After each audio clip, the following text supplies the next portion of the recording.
don't we give that a go again? The challenges of working remotely, I suppose. All right. Well, round two. I guess that gave me a chance to do a little bit of a rehearsal. So, hello everyone. I want to thank you all for being here for the second of our Overcoming Hard Times series. I want to give a special thank you to Dean Carolyn Robertson, who is Dean of Behavior and Social Sciences down at the South Campus. I want to also thank our organizers, Professor Misty Wilson and Professor Chloe Northrop, both of whom have put a lot of hard work into putting this series of events together. Great example of TCC faculty rising to the challenge in the midst of our fight against COVID-19. And of course, want to thank all of our presenters. Today, the emphasis is on overcoming hard times in the mid-20th century. The 1930s and the 1940s were a particularly difficult period for people around the globe. More specifically, the Great Depression and the Second World War each brought their own set of challenges and hardships. Now, we are very fortunate to have three history professors from across TCC presenting. First will be Professor Charlotte DeCoster. She will be speaking on the horrors of the Holocaust. She will be followed by Professor Lee Snaples, who will be presenting on the challenges of the Great Depression. And finally, to wrap it all up, Professor Christopher Minking will speak on a couple of major experiences of American experiences during World War II, the Pearl Harbor experience, as well as the experience that many American soldiers had in Japanese POW camps. So why don't we go ahead and get started? As one of our presenters or one of our organizers, Professor Wilson, said earlier, feel free to type questions as the presenters go, and we'll save them to be asked at the end. So if we're ready, Professor Charlotte DeCoster will begin speaking on the horrors of the Holocaust.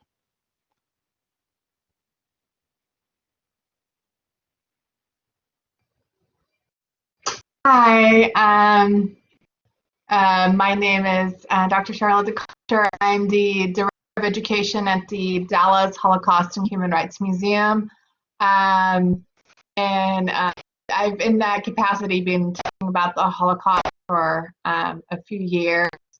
I was also one of the lead designers for the design of our new museum open in the fall, just this fall in September 2019. We were founded originally as a Dallas Holocaust Museum, but now we transformed to the Dallas Holocaust and Human Rights Museum. So this has quite a bit changed the discussions that we have at our museum for Holocaust and other topics as well. Large part of that is how in a museum setting is to display both Holocaust and other perspectives as well, and how that narrative of the during the Holocaust transfers over to narratives as well. And one of the big things that we always museum is we're first and foremost a history museum teaching the history of the Holocaust, but we're also social and emotional learning institute. We're here to learn about human behavior and what it is all about. So understanding in that sense our hardships during the Holocaust is we have expanded upon that, as well as looking not just at Holocaust history, but also U.S. history, and through that lens, looking at human and civil rights.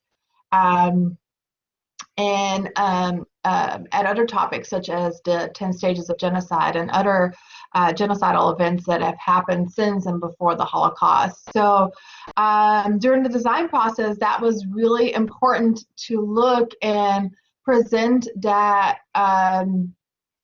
what the conditions and how people's lives were impacted by everything that happened. And so this is why we made one of the primary decisions that our narrative of is really focused on what we call the Shoah narrative, which is looking at the impact of the Holocaust on Jewish life and the murder of the 6 million Jews. And we did that primarily is giving the survivors themselves, especially our local survivors, as much as a voice as possible, having them narrate how their lives changed and what happened to them and the impact on their life.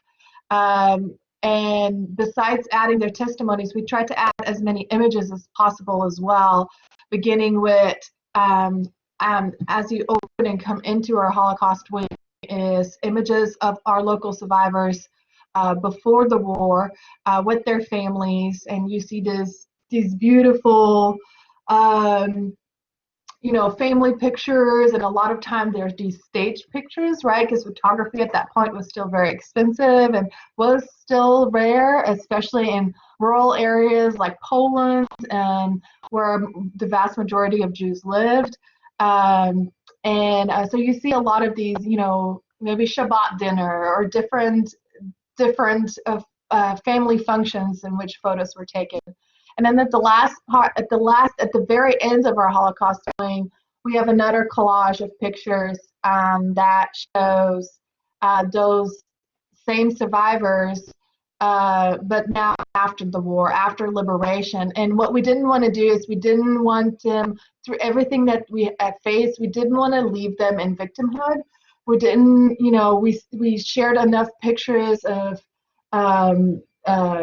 the hardships that they had faced and scenes from the ghettos and different conditions that they lived in and the things that they had faced. But we also wanted to show how they persevered and got through this. And so the end collage of photos we call New Homes, New Lives, and are pictures of our local survivors again, but now rebuilding their life, new careers, photos of opening their dental practice, of some of them going to prom because they had, in some cases, they had no childhood, right? And maybe they immigrated to the Dallas area and started high school here and went to prom, or becoming a salesperson. Many of them had no education because they were children during the Holocaust, and for several years had no schooling whatsoever. They had a schooling in life, survival, but not a formal education. And so is rebuilding that, having babies, lots of cute pictures of baby strollers and things like that. And I think our survivors, especially when they come visit the museum, they love that collage. They love going that because it shows them their strength of how they lived through those times, and they persevered and they survived. And it is that lesson, that uplifting lesson that we can learn from the Holocaust.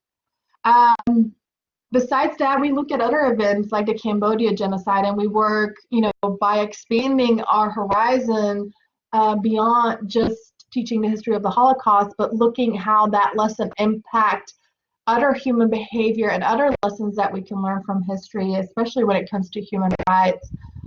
We have worked with other communities since then as well, and we've been starting to collect testimonies from the civil rights period and Cambodia, Rwanda. The Dallas area has a large Rwanda community, so we have been working with some of the survivors from the Rwanda genocide against the Tutsis and incorporating their stories. So it has changed the role of our museum quite a bit, and of course, today that has led what is happening now has changed our situation and our role quite a bit. So we closed the museum temporarily closed in mid-March, and we are still closed at this time. So all of our staff is working from home. We are very fortunate to have a strong donor base and a CEO that is an accountant and is able to has always ensured that we have a safety blanket, and that safety blanket as a nonprofit is so important right now, because I don't know if y'all are aware, but most cultural institutions in the city of Dallas and then across the Metroplex are immensely suffering. I think we are going to lose many great cultural and historical locations because of this. But it's also opened up new avenues, and that is kind of what we've been working on too. So I hope this is going to work, but I wanted to share, hopefully, my screen right here. The screen. I hope y'all able to see my screen.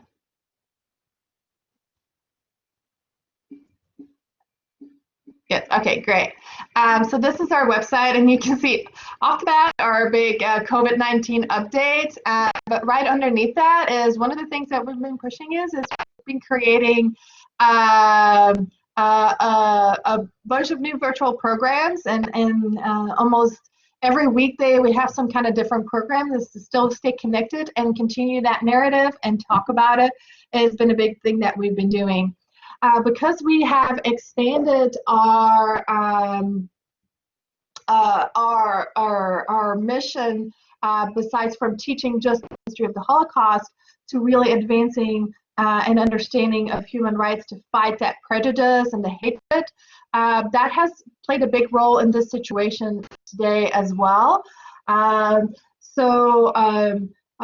the bat, we once the museum opened in September, we created a committee that evaluates when the museum needs to react. Now, we are an apolitical institution. We do not make political commentary on anything. We're also not an activist organization. We are a historical and educational organization, so we do not do any form of activism.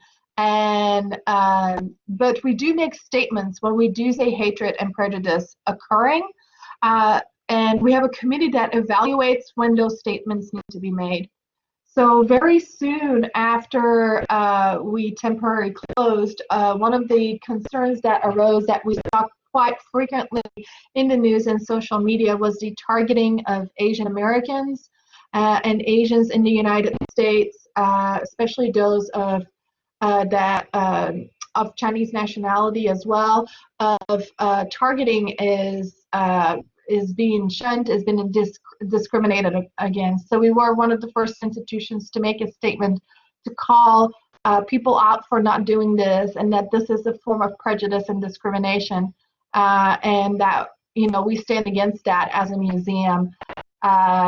So that was one of the first big steps we took, and that is really our survivors encourage us to make those commitments and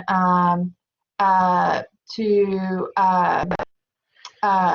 have those conversations with the public. The other big thing is that since this has happened is that because we are confined to our homes in a sense for the well-being of others, is that this has impacted our survivors, because what they have faced during the Holocaust, they are now by themselves a lot of times. They're elderly, some of them are dealing with dementia, and it is easy to go back to those types of hardships that they had during the Holocaust and to reflect upon those. We probably all have had some more darker times while this is happening, and so we've been staying in touch with all of our survivors and checking them in. And one of the things that we have been doing is asking them, how is this impacting you? How is this making you, how is this situation making you reflect upon the hardships that you faced during the Holocaust? And some of them are very like, this is nothing compared to the Holocaust, but others are struggling with this, especially those who were in hiding during the Holocaust, being in a confined space and not being able to leave, or if they do leave, what do people think about me as an elderly person outside, is really impacting them. So I wanted to share with y'all our Facebook page where we're posting some of those videos of our survivors that we're checking in with, and we're asking them, hey, would you like to share your message of how you're feeling? And so if you go to our Facebook page, you can find some of those videos. One is from Mr. Kessler, who was in hiding as a young child in Slovakia, and this is Ms. Roseanne Zerner, who was in hiding as well as a child, and she talks about some of the struggles, some of the things that pop back in her mind as she's going through this. So this is for some of them, this is a really difficult time, especially when for them at this age, they're dealing with some elements of dementia. Miss Zerner does not have that medical problem, but for her it is even difficult. Also, for several of them that survived the camps, March and April were the months that they were liberated. So they were planning to celebrate the 75th anniversary of their liberation, which for many is huge. Especially some of them don't even remember their birthdays because they were so young when all of this happened. And celebrating their Liberation Day is kind of like celebrating your birthday. So one big event that we did is we supported the students from a local school. One of our survivors, Mr. Max Glauben, each year goes on the March of the Living, where he takes several students from the local area, high school students, with him back to Poland. And he visits the death camps, including Majdanek, where he lost most of his family and where he was selected for labor. He goes to Auschwitz. This year he's not able to do that, of course. And so instead, the students that he has taken over the years and the ones that he was going to take this year, including some of our colleagues at the museum and other people, came together, and we did kind of a big car parade in front of his house. Even my 5-year-old made him a big poster sign. So we're trying to find different ways. So you can actually see the article here from yesterday of how we drove through, and we kind of went and celebrated it. So we are finding different ways to celebrate and make sure that these survivors are not too much reflecting on and sitting at home having to contemplate back and think back, and but that we're also taking some opportunities to share the good times as well and celebrate some of the good times like liberation. And I'm trying not to stop from sharing. Might need some help with that. Okay, there we go. I think I did that. I think with that, my time is up. Thank y'all for letting me join, and if y'all have questions, I can put my email in the chat box too if anybody wants to send me questions or has more questions. Most of our information is on our website, and we have lots of interactive programs and students activity. I'm sorry for my 5-year-old pop just in as well. So you're welcome to explore our website or email me if you need any resources or have any questions about things. Thank you, Dr. DeCoster, for that informative presentation. I know that everybody's looking forward to everything kind of going back to normal as much as possible. So if you haven't had an opportunity, whenever that we're allowed back out, make sure to go and check out what I know is an amazing and worthwhile museum. Next, we have, I believe, Dr. Lee Snaples, who will be speaking on the Great Depression experience. Dr. Snaples? Thank you, Dr. Cervantes. So the question becomes hard times in the Great Depression. The Great Depression is, there we go, had to make sure I advance it. The Great Depression is an event which gave us images kind of like this one. This is one of the most famous images. It's actually part of a series of images taken of the same family during the Great Depression. It is a decade-long period of economic collapse, not only in the United States, around the world. Unemployment skyrockets. People are basically kicked off their land. They're thrown out of their homes. They end up in sort of these homeless camps like this nice lady here, who, by the way, is only like about 35 in this picture, may look a little older to you. And it gives us the idea of sort of the worst of times in American history. In fact, it was categorized at the time as the worst hard times. That's how they would describe it. Because right in the middle of this, we also got hit with an environmental disaster called the Dust Bowl, which was basically for the 10 years throughout the 1930s. About half of those, in fact, a little over, we had below average rainfall, and I mean below half of average rainfall. And so everything was sort of thrown into turmoil. So this is our image, sort of the Great Depression. And to compare that, this is kind of an image recently. I just pulled this off the web. These are some nice young ladies up in Salt Lake City, and they're kind of going through normal life for them. The only difference is they're wearing face masks. They're wearing surgical masks here to keep them from spreading disease. And I think that kind of characterizes what we have seen is that for a lot of our life experience, we're not living in a homeless camp. We haven't lost everything yet. It may happen, we hope not. But we're still going through much of our daily life. We just look a little different and we act a little different and we kind of stay away from people. So what caused these events? Well, there's actually a lot of similarities between the Great Depression and today. Not in the primary cause. The easiest thing to point to the Great Depression, and it's a little bit more complicated, but basically is the First World War. The First World War causes the Great Depression. That's the simplest thing to point to. There's all sorts of reasons for that, but that's what really happened. Today, the cause of our economic problems is there's a pandemic. There is this virus that has spread around the world that is threatening us and forcing us to take action that undermines our economic situation. Now, there were already some underlying economic issues. Government response in both cases can be criticized. Isolationism certainly contributed to the Great Depression.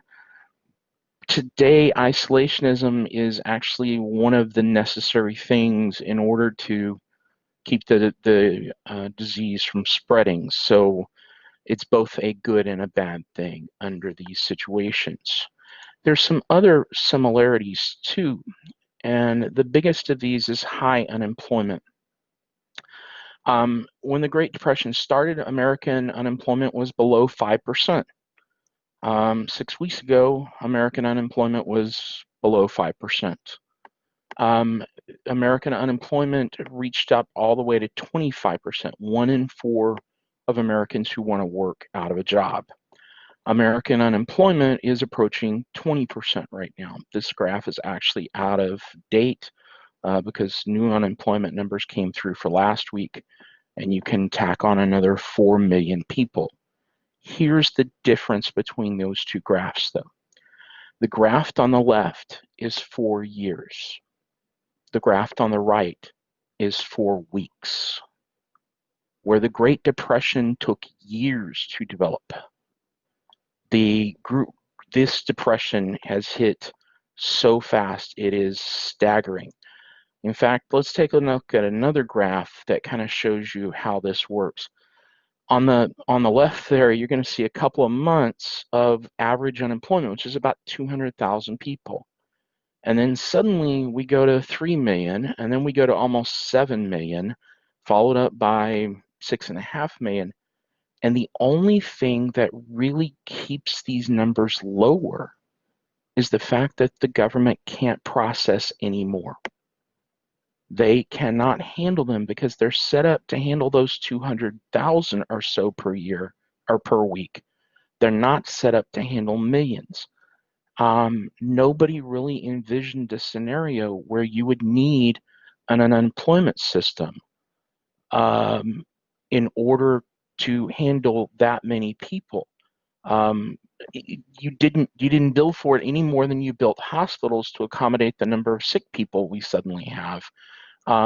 In fact, I would tell you, if I had asked economists a year or two ago what could lead to 20 million Americans, and that's about a little over 10% of the total US work population, losing their jobs in less than a month, I think they'd probably tell me it'd take a nuclear war.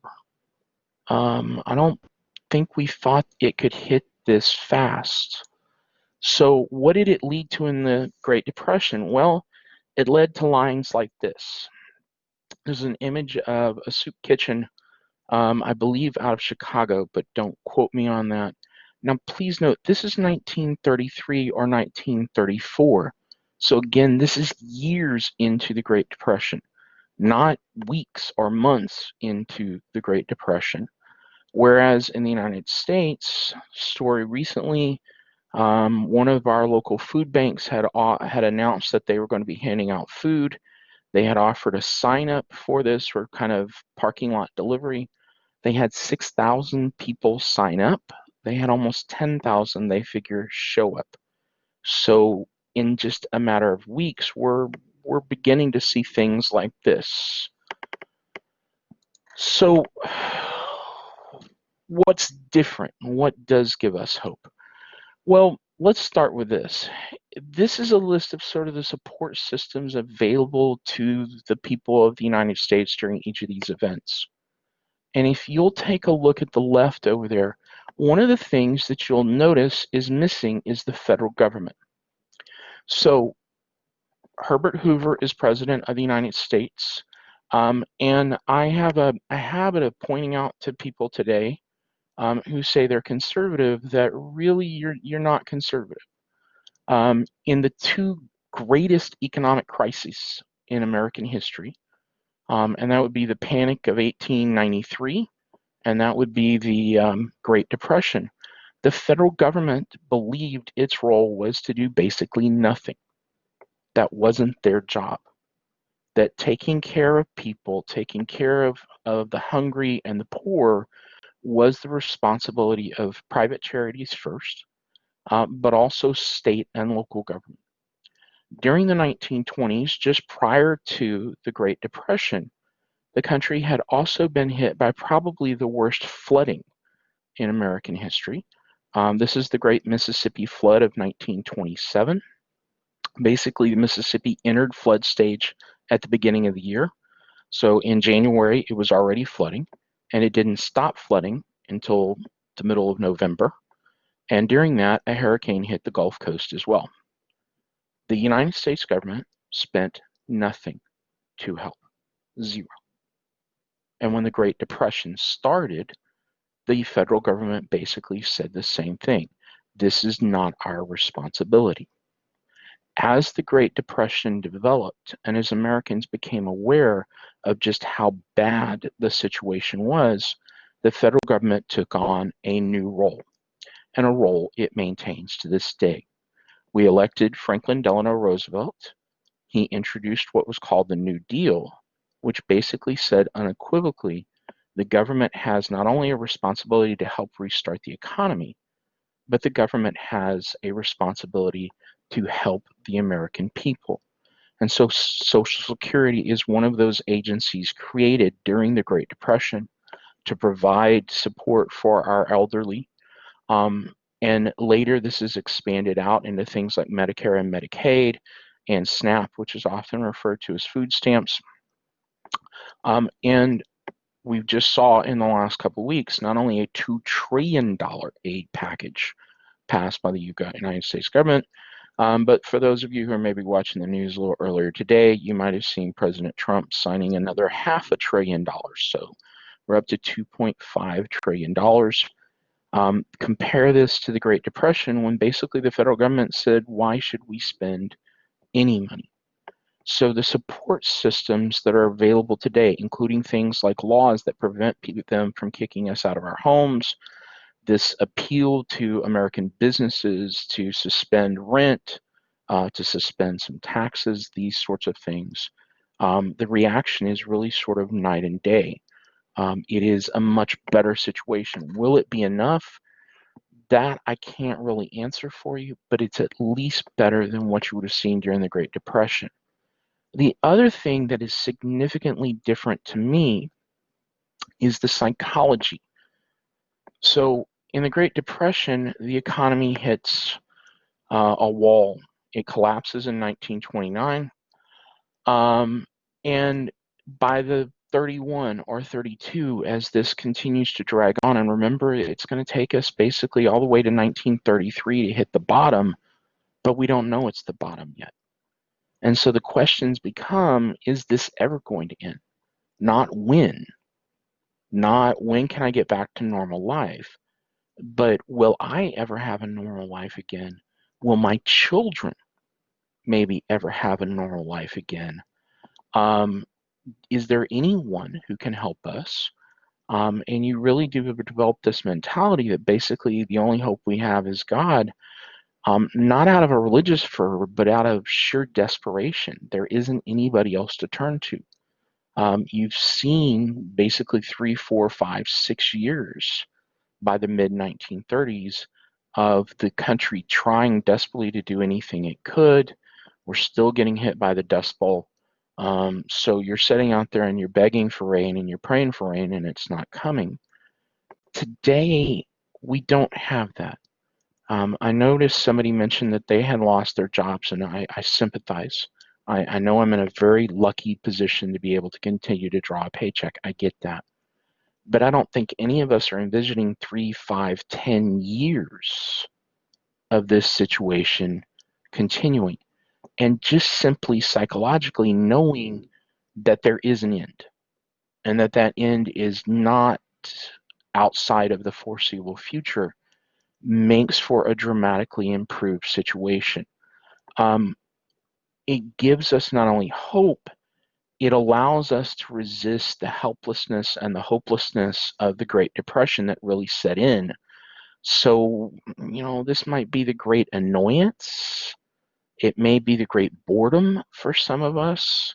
And I'm not meaning to make light, but I'm not sure you can really compare the two when you go through years and years and years. We're trying to figure out if this is going to be weeks or months. In the Great Depression, they are trying to figure out, is this ever going to end? And one of the things that history should do for us is to give us context. And all of you, and we've probably all been there, have seen the little kid running across the parking lot and they fall and suddenly they're screaming because they've hit their knee and there's barely a little mark. This is not barely a little mark. This is a significant injury that put a huge number of people out. But the Great Depression is the Great Depression because it put those people out for such a long, long period of time. And what history tells me here is that as long as we're not talking about weeks or even months, we will forget about this much quicker, that we will move on, and 20 or 30 years from now, we may even have to be reminded we lived through this because it won't be that big of a deal. Whereas for them, this is a significant period of their lives. And if you realize that it's followed by our next topic, which is World War II, then you can look at a good 15 to 18 year period, almost 2 decades, in which their lives are in turmoil. And I don't think we're looking at anything like that, at least not in the way I can conceive this. So that's the good news, is it's bad. In fact, it developed much worse than the Great Depression, but hopefully it's going to go away a lot faster than the Great Depression. And at that, I'll wrap up and thank you all for coming today, and I'll turn it over to Dr. Cervantes again. Thank you, Dr. Staples, for that succinct and timely presentation over the Great Depression and similarities and differences to our current situation. Our final presenter today is Dr. Minking, and he is going to speak specifically about the Pearl Harbor attack and American reaction, as well as the American experience in Japanese POW camps. Dr. Minking? Howdy, everybody. Thank you, Dr. Svantis, for that introduction. So we're going to kind of pick up. We had a little bit on the Holocaust to start off with. We talked a little bit about the Great Depression, and this is kind of the result of that, because Pearl Harbor is what brings us into World War II. We knew about it, we were involved with it, but we hadn't really committed fully yet. And Pearl Harbor, that's this rapid turning point. And you can see the parallels. I mean, between what's going on now with COVID-19, the kind of rapid nature of it, how quick the response has to be, is going to be very similar to what happens with Pearl Harbor, as we see. So let's get started. So whenever we're picking up with kind of World War II, this doesn't come out of nowhere. And as we just talked about with the Great Depression is not just an American phenomenon. The whole world, to a certain degree, is going through this Great Depression, and different nations react differently. And we talked about the Holocaust at the beginning. When you have Europe and Germany in particular, they're suffering the Great Depression that leads to the rise of Hitler and ultimately to the Holocaust, which we touched on. In this case, in the Pacific, Japan is beginning its expansion. And this is where we have to kind of take a little look at what's going on. So kind of the first big move by Japan, they had taken Korea, but then they push into an area called Manchuria. So you see that little peach-colored area at the top. They rename it Manchukuo, and this is a big land grab on the continent, because look at the size of Japan compared to the land they're taking. So we're seeing this, and this is how kind of they're dealing with some of the hardship during the Great Depression in the US. We see what's happening here, but we're not too interested in dealing with it because we're dealing with the Great Depression. So you see how all this hardship kind of overlaps and compounds into a greater issue. Now, it gets worse, because once they take Manchukuo, then they invade mainland China. And we'll just talk about one brief instance of this invasion, known as the Rape of Nanjing. When they move into one of China's major cities, they brutalize the city. So when we talk about hardships today, it is nothing compared to what people had to go through. The Chinese suffered brutally under the Japanese invasions. So keep that in mind as we're kind of going forward.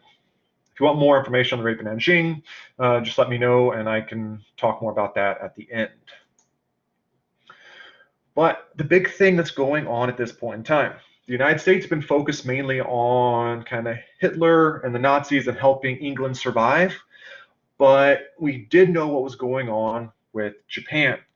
So we start freezing some of the Japanese assets in the US because they had bought a lot of supplies from the US up to this point. And when we see kind of what's going on in China, we start cutting off many of their supplies. And this is where Japan makes a decision.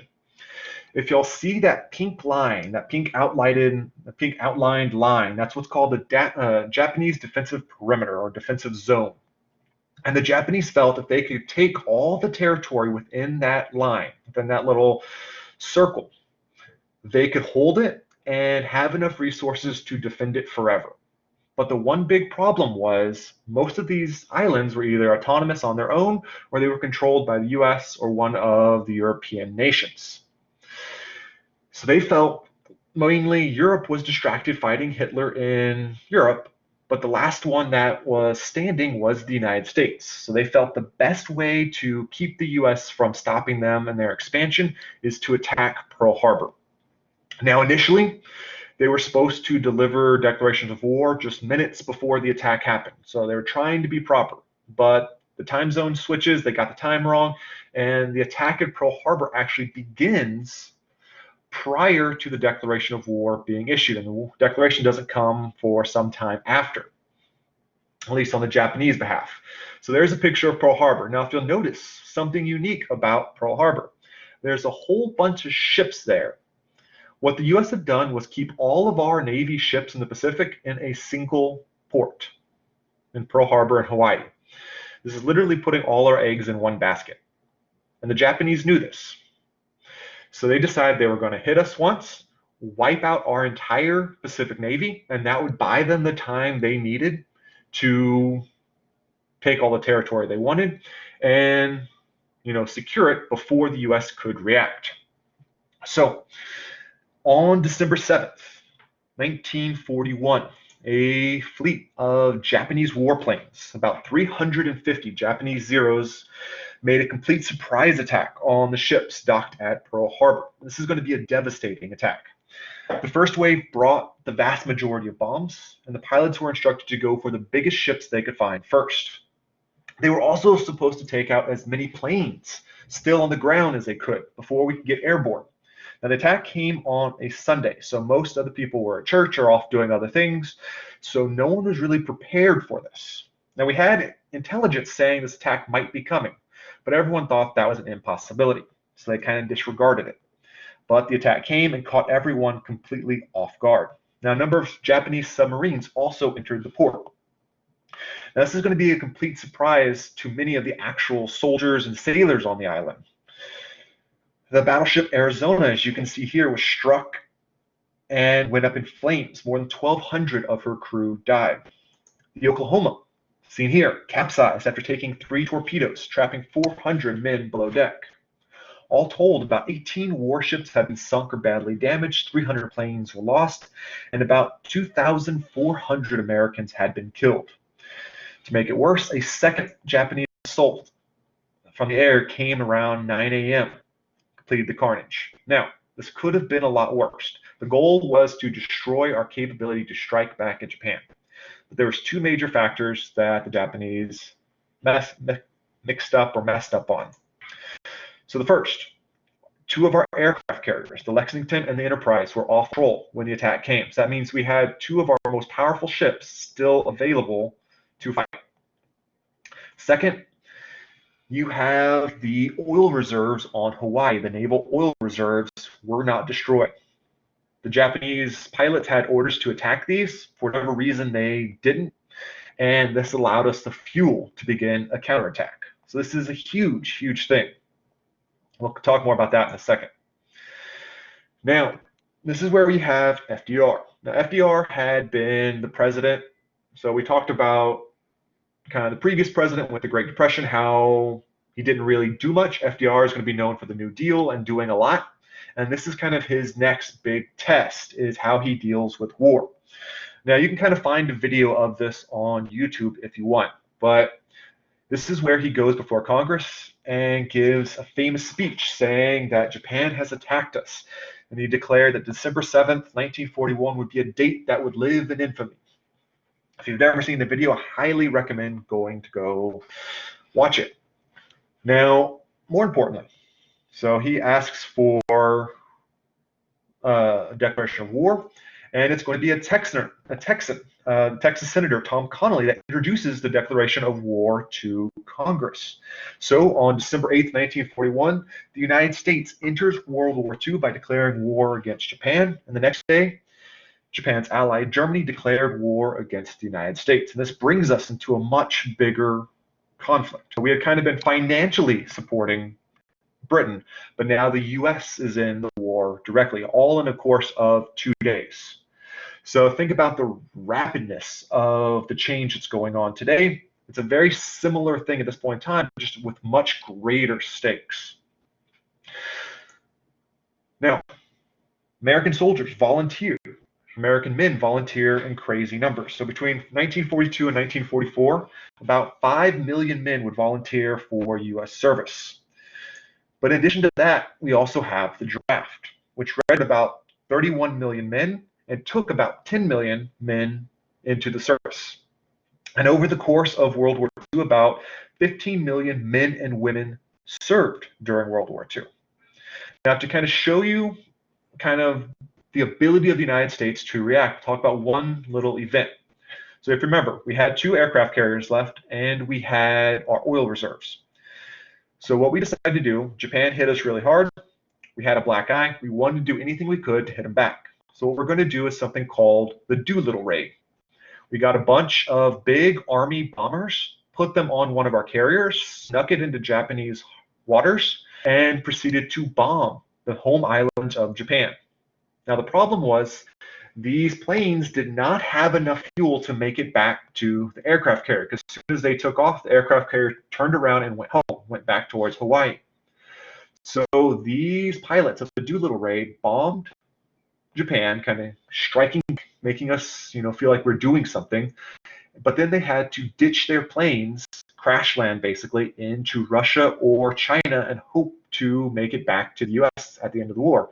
And surprisingly, about 80% of the pilots that were involved with the raid actually do make it home by the end of the war. Now, we're going to kind of shift over to the other part of this presentation, which is talking about the POW camps, kind of the hardships that the United States and other kind of allied troops are going to experience when they become prisoners of war. Now, as Japan was attacking Pearl Harbor, beginning that attack, at the same time, within a few weeks, a secondary attack is happening all across Southeast Asia, where Japan is trying to seize all these islands that are going to be basically its supply and fuel for its war effort. Problem is, most of these are controlled by foreign powers, by European and American nations, and the Japanese overwhelm these troops, very quickly capture many of them, and they're going to remain in prison camps for the remainder of the war. And this is going to be the fundamental problem. Now, to kind of show you what we're talking about with this, so you have the mass surrender of many of these troops, but to kind of show you the death rate of these. So you can see there was about 132,000 prisoners total. 35,000 will die in these camps. That's about 27%, about 1 in 4 die. You can see it kind of varies depending on nationality. So the US had about 21,000, with about a third of them dying in these camps. So this gets pretty bad for the people having to endure these camps. Now, talk a little bit about examples of some of these camps. So this is the Changi POW camp in Singapore.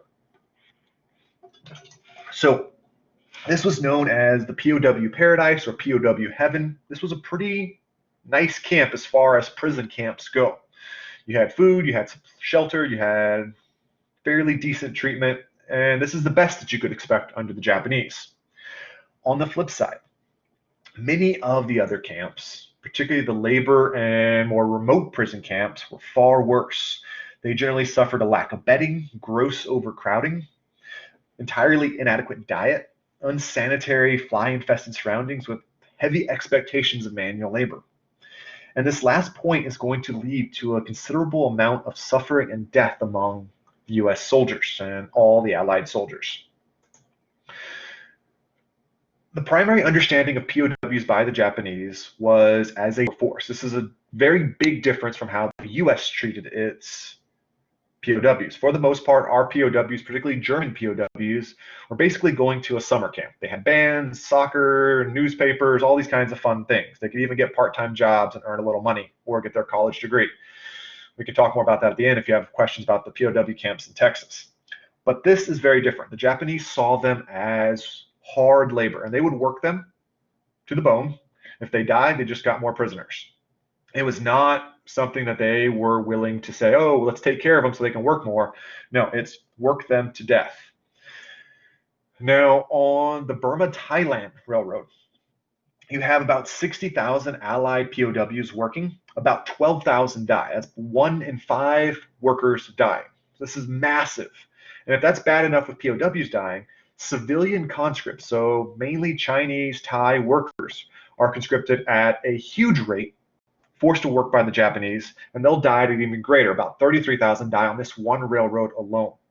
So we have to understand is the Japanese treated the prisoners poorly, but they treated other Asians even more poorly, just like how Hitler and the Nazis saw themselves as racially superior in Europe. The Japanese, in this case, saw themselves as racially superior in Asia. So you see a very close parallel between the two countries. Now, there's an added issue going on here. So you have kind of this World War II version of Bushido. So Bushido is kind of the code of honor for samurai. And if you go back to kind of when this was forming, it was very much, do your best, fight your hardest. If you fail, if you don't succeed, come back, learn from your mistakes, try again. But by the time we get to World War II, this has changed dramatically. Bushido is now about a victory or die trying. So either you succeed or you die trying. If you've probably seen like samurai movies with seppuku where they commit ritual suicide, all this kinds of stuff. This is why during World War II, the Japanese do a lot of suicide charges and the kamikaze planes that, crash their planes and US ships trying to destroy them. This is changing. So in the Japanese military perspective, either you win a battle or you die trying. The fact that so many American and Allied troops surrendered because they thought surviving the war was better than victory, which many Americans would still agree with today, surviving is paramount. The Japanese saw this as a disgrace, that these POWs were disgraced soldiers, that they were beneath the lowest of all Japanese soldiers. And within the Japanese military, corporal punishment was common. So you can imagine prisoners of war, other soldiers that were now prisoners, were treated even poorer than the poorest of Japanese soldiers. Yeah, so we'll talk more about the videos at the end. So there are some movies, they're typically older movies, but there are some that we can talk about, and I'll bring those up in a little bit. So, but these soldiers are treated pretty poorly. Now, you can kind of see you have POW camps, and they're not so much, you don't have like the Nazi concentration camps with the Jews where they're trying to experiment on them or exterminate them. Most of the death comes from negligence. Like they just abandon these guys. They just won't send food. They won't send supplies. They just don't care enough. They see them as beneath them, as like a lesser person. So they just don't see the need to take care of them at all. So it's usually malnutrition and a lack of any kind of healthy support structure at all. But you do see with these soldiers similarities to the Holocaust survivors that were also malnourished. So if you look at the German labor camps with the Jews and gypsies and different groups, you see very similar outcomes to this. But our soldiers do survive. 2/3 of them do survive. 3/4 of all Allied troops survive these camps. But this is hardship for those that do survive. This is a rough, rough time. So we have to remember about this whole period, about the Pacific War, the beginnings with Pearl Harbor, the hardships our soldiers had to suffer.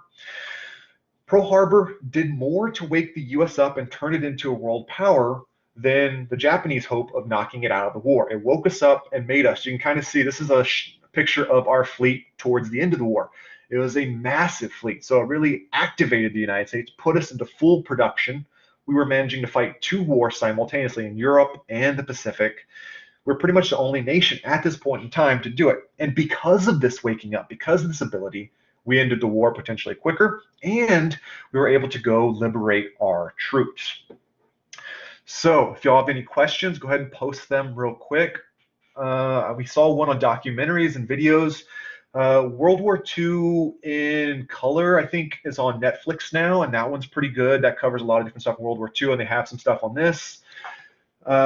There's older movies like Bridge over the River Kwai and stuff like that that kind of talk. They're mainly focused on British troops because they suffered the brunt of Japanese POW camps. There's a lot of older movies that talk about this. Even some stuff like Rambo-esque, you get the same kind of vibe whenever he goes back and rescues people from Vietnamese prison camps and things like that. So you get the same kind of vibe. But if y'all are interested, feel free to email me. And it's just christopher.menking@tccd.edu. So feel free to email me and I can give you all more lists of videos and movies and stuff like that. But if you have any questions, feel free to ask. If not, I'll turn it over to Dr. Svantes. Thank you, Dr. Menking, for this excellent presentation.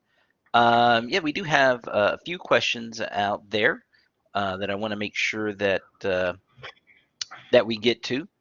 Okay, Yeah, do you mind if I answer this one right here? Yeah, sure. Go ahead. So the question was, would Japanese ever have rogue soldiers that left because they were against the superior mentality? Not particularly. So you got to understand one thing. Even today in Japanese culture, it is a very subservient culture. You do have outliers, of course, but in general, it's very much respect your elders, kind of a mentality, and it's more so during World War II. And you got to keep in mind the military is, while there is an emperor, the military is heavily in charge of the government. So the Navy and the Army are kind of vying for control of the government in a large way. So you actually have the opposite problem because we have several examples on some of these islands where the war was being fought. You'd have Japanese soldiers go to their very last breath to fight rather than surrender at all. You even have some that the war is technically over, but they don't know it because they're holed up in a cave. I know, probably I think in the 1970s, he was holed up for about 20 years in a cave, thinking the war was still going on before he finally came out and realized that the war had been over for quite a while and the Japanese had lost. So you see kind of the opposite problem where they're so loyal and so devoted. So, but yeah. So I'll turn that back over to Dr. Cervantes. Thank you. And this is just kind of based on just some of the different comments and questions that have been posted out there. Why do you think the Asian theater of operations in World War II is less well known than the European theater? I think some of it's more just the United States. We're a Western-centric country. You know, our hereditary immigration dominated thing. We were founded primarily by English. Then you have Germans and that kind of focus. So I think we were just more focused on that because that's where the foundation of a lot of our kind of cultural basis is coming from. But I think if you look at the West Coast, you might see like a much bigger influence of the Pacific Theater, people who are tied to the naval bases out there, or if they're from Japanese or Southeast Asian descent, you do see a bigger impact, particularly in places like California. But I do agree we do have this US centered thing. And I think part of it is just a lot of the propaganda focused on the Nazis as kind of this abstract evil, where when we talk about Japanese and Japanese, like anti-Japanese propaganda, it was less about Japan as a nation versus Japanese as kind of a racial group. Because there's articles that come out in Time magazine where they talk about how to differentiate Chinese from Japanese Asians, so how to racially profile the correct Asian group. So I think in the American memory, we don't like to remember being so racist against the Japanese, but fighting Hitler and the Nazis, you can just say, oh, they're evil white people, so that's okay. But we don't want to necessarily remember some of the more racist rhetoric we had back then. Because again, there's examples with even Dr. Seuss. Some of his World War II propaganda was very racist against the Japanese. You see it in a lot of different ways. We had Japanese internment camps where we rounded up U.S. citizens, just they were of Japanese descent, and put them in internment camps, basically prison camps for the duration of the war, which is kind of a really dark part of our history. And let me, would you mind if I jump in really fast here too? yeah, go ahead, Missy. So I think another thing is that the survivors of the Japanese camps were just less vocal coming out of World War II than the survivors of the Nazi camps. There are fewer primary documents and there are much, much fewer scholarly works all the way up until the 1990s. Iris Chang is the first really dedicated scholar to put out a work on Nanjing, and that's what, 95, I think her book is published. So we're almost 50 years out at that point. And you see it so much more in popular culture. And I'm going to say something that sounds a little weird. Hitler is a more interesting figure than anyone that comes out of the Pacific. He's somebody you can identify as evil. He's somebody you can talk about. I think he becomes really the image of World War II. And you really, although Bad Day at Black Rock is an American movie that addresses the treatment of Japanese Americans, but there's not very many. Yeah, I guess you could say, Hitler is seen as an existential threat in a way that the Japanese weren't, right? And so And as maybe weird more as it understandable in that way. sounds, so much of the population is still on the East Coast. So there's still much a eastward facing mentality than you would have had today, where California is our biggest state.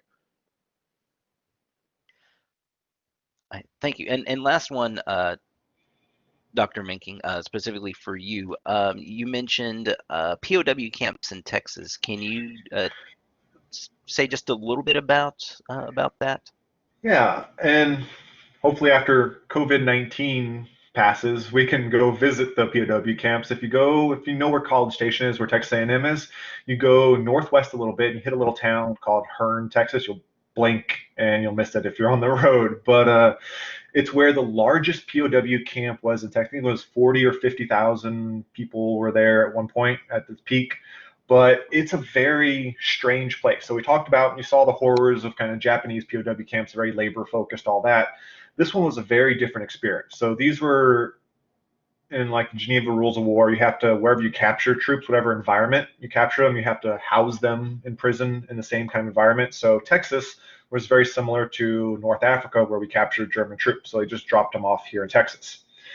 And you have these German POWs being in Texas and treated fairly well. And it was kind of a long game with these guys because they weren't involved. These Nazi troops weren't involved with the prison camps or the extermination camps in Germany and in Poland.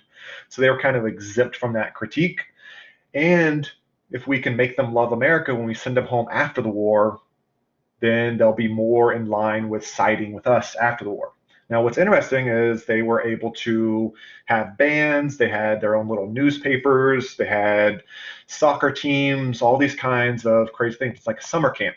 What's even crazier is A&M gave accreditation to some of the German soldiers that were in the POW camp in Hearne, meaning that people say if there was a German professor that became a soldier and got put in prison in Texas, A&M would give them kind of temporary accreditation so they could teach their class in the prison camps. And then those soldiers could also take courses by correspondence with A&M. Basically, they would mail them some paperwork.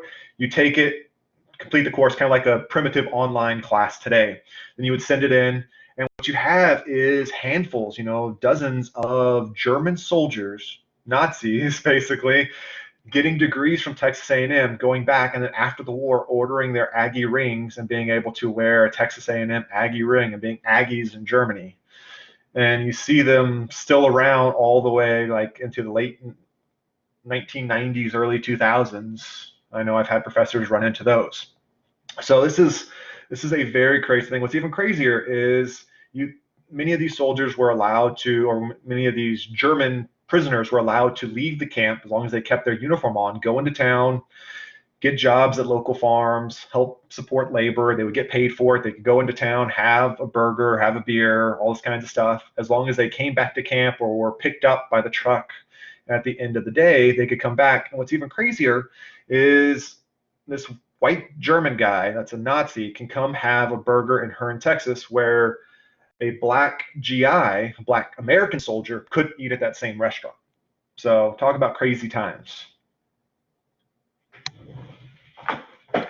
Thank you for all of that. Yeah, that is pretty upside down when you think about it. Last one is, I guess, more of a general question that we have, not specifically about World War II here, but related to kind of the COVID-19 crisis. A student saying that, seen many fearful people calling this current situation a conspiracy, with this idea that the government is somehow behind it. What are y'all's opinions on that, and how would you refute that Well, that I'm position? gonna start with no, and then I'm gonna follow up with this. The question you have to ask is this unusual? And the answer is no, it's actually not that unusual. So epidemics break out actually pretty routinely in human history. Pandemics are epidemics that basically go worldwide. So Ebola was an epidemic. SARS was an epidemic. There are routine epidemics of flu and other diseases that have swept through either the United States or other parts of the world. So if hurricanes hit the coast on a regular basis, why would you think one particular hurricane was somehow orchestrated? The other thing is you're giving credit there for something that really can't be done. May I recommend John Barry's book, The Great Influenza? It came out in 2004, covers the 1918-1919 pandemic, which killed probably about 50 million people worldwide. That's usually the thing we refer to when we talk into COVID as our closest equivalent. And we've been aware of this as a possibility for a while. Just like we're aware of the possibility of a meteor hitting the Earth again. We don't think that's going to happen, hopefully not in our lifetime. But if it did, it doesn't mean somebody aimed it at us. It's happened before and it can happen again. And I would also tell you, I heard a rather interesting analogy one time on pretty much any conspiracy theory. And that is, if you will go back and watch the original 3 Star Wars movies, the first 3, all right, what is now the middle trilogy, and assume throughout the movies that Darth Vader is secretly a rebel spy, and he's actually working for the rebels the whole time.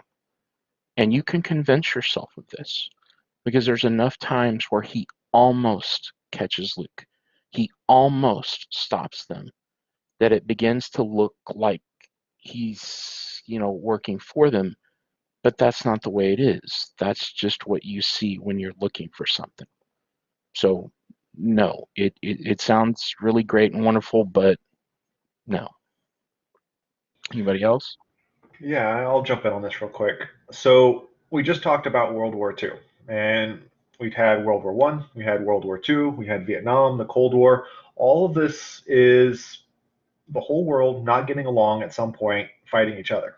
So when we're talking about COVID-19 as a conspiracy by the US government to expand totalitarian control or whatever the issue or whatever the conspiracy theory is saying, the fact that the whole world could get together and conspire to create something like this or to agree that this is all happening at the same time, it's just not likely. The US and the rest of the world just don't get along well enough to make a conspiracy of this magnitude possible. Just time and time again, we just don't see eye to eye on vast amounts of everything. So I don't see, just on a simple practical level, how it even makes sense that the whole world could get together and say, we're all the governments of all the world are going to conspire to lie to the world population about this. It just doesn't make a whole lot of sense. But that's my two cents on it.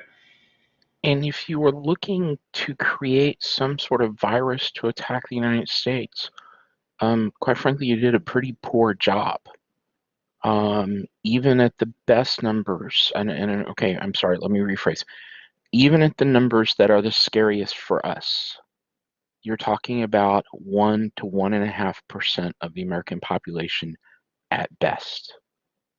So if you were looking for this from a military standpoint, etc., that's a lot of effort to go to and a lot of collateral damage to really not hurt the United States all that bad, let alone anywhere else in the world. And disease is usually a really bad thing to use as a weapon because it tends to just backfire and spread everywhere.